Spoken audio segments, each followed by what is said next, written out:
जो लोग अक्ल के महदूद होते हैं, जो दूसरों के बहकावे में जल्द आ जाते हैं, दूसरा जब कोई वर्गलाता है तो उसकी बात जल्दी मान लेते हैं और अपनों पर एतबार नहीं करते, वो गलत होते हैं। अपने माँ बाप पे जो लोग एतबार नहीं करते, उन लोगों के लिए पैगाम है कि माँ बाप से सगा कोई नहीं हो सकता। आपका एक आंसू गिरता है तो जाने बाप तन्हाई में आपके उस दर्द को महसूस करके कितने आंसू बहा देता है। आप एक बार तकलीफ से करवट बदलते हैं तो माँ सारी रात नहीं सो पाती, उस तकलीफ को खुद पर हावी कर लेती है। आपकी भूख प्यास हर चीज का ख्याल आपकी माँ बाप ही रखते हैं। और रही बात दूसरों की, तो वो लोग जो कहते हैं कि हम आपके सगे हैं, वो गलत हैं। यहाँ तक कि बहन भाई भी जो हैं, एक वक्त आता है जब वो शादीशुदा हो जाते हैं, अपने बच्चे हो जाते हैं, तो वो अपनी फैमिली में मगन हो जाते हैं। मैं ये नहीं कहूंगी कि वो सही नहीं होते, लेकिन वो उनकी जिम्मेदारियां इस हद तक बढ़ जाती हैं कि जो वो अपने छोटे बहन भाइयों को बच्चों की तरह डील कर रहे होते हैं, जब अपने बच्चे हो जाते हैं तो वही बहन भाई उन्हें चुभने लगते हैं। सबकी बात नहीं कर रही, लेकिन 80% ऐसा ही होता है।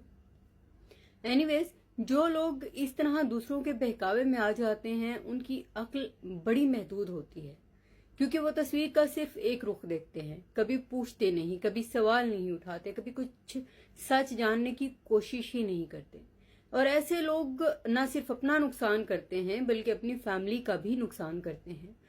हमारी जिंदगी में ऐसे बहुत सारे लोग आते हैं जो आपके कंधे पे हाथ रख के ये बावर कराते हैं कि हम आपके सगे हैं, हमसे आगे कोई नहीं।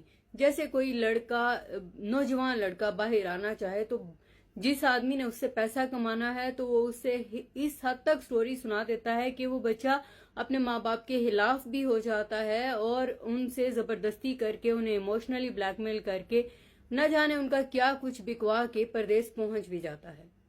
तो बाद में जब वो ये चीजें उसे महसूस होती हैं, जब ये चीजें उसे पता चलती हैं, तब तक बहुत देर हो चुकी होती है।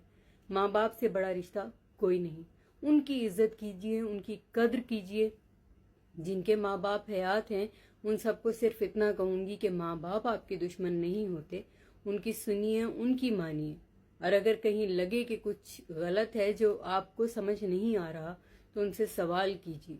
वो आपको बताएंगे कि उन्होंने किस बात पे, किस लिए और क्यों मना किया। लेकिन माँ बाप की इज्जत जरूर कीजिए, माँ बाप का हुक्म मानिए। उसके बिना आपकी जिंदगी जो है अधूरी है, और नाफरमान औलाद कभी भी कामयाब नहीं होती। अपने माँ बाप की इज्जत कीजिए, उनकी हयात में उनकी इज्जत कीजिए, ना कि उनके जाने के बाद रोते रहें और अफसोस करते रहें कि काश हमने उनकी बात मानी होती। खुश रहिए।